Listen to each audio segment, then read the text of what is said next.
Japanese Prime Minister Shinzo Abe has been pushing for more women in the workforce in an economic strategy he calls Womenomics. Abe led by example, adding 5 women to his cabinet, one of which was journalist Midori Matsushima. But last week, Matsushima did something so shocking, so appalling, it rocked the Japanese government to its core. She entered a House of Councilors meeting wearing a red scarf. What's next? Yellow shoes?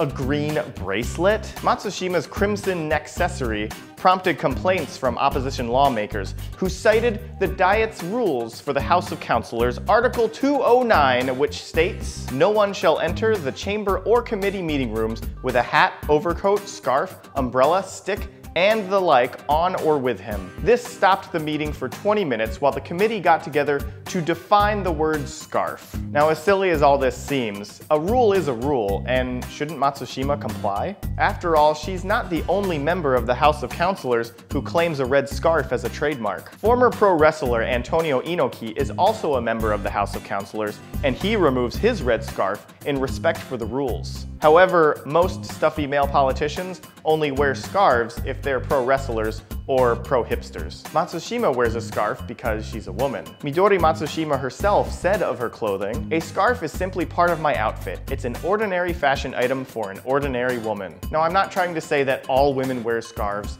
and no men wear scarves, but it is more the norm for women than it is for men. And Matsushima is exposing the House of Councilors to her norm, which is exactly what Shinzo Abe wants her to do. Abe himself said he wants the new women in his cabinet to conjure a fresh wind of change by bringing women's perspectives. One perspective brought, women's fashion might include scarves. They certainly aren't going to be wearing the same suits and ties that all the men in the room wear. But more importantly than all this fashion business, the rule against scarves is kind of dumb and outdated, as it's clearly getting in the way of what matters, Matsushima's voice. What's more important, the fact that she wears a scarf or what she has to say? Representation of women in the cabinet is very important. However, they shouldn't be treated differently, just given the same voice as everyone else. And as long as Matsushima's scarf isn't getting in the way of her voice, then there shouldn't be a problem.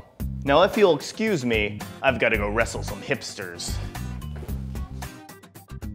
I've got a message for you, Portland pugilist. Put down your Peaberry coffee and Cat Stevens records and meet me at the Arby's Curly Dome this Saturday night for Saturday Night Slam 7.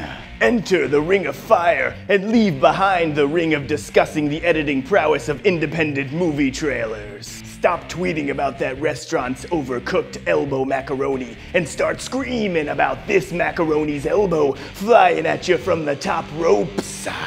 I'm gonna take that championship belt from you the way you took ironic mustaches away from comedy.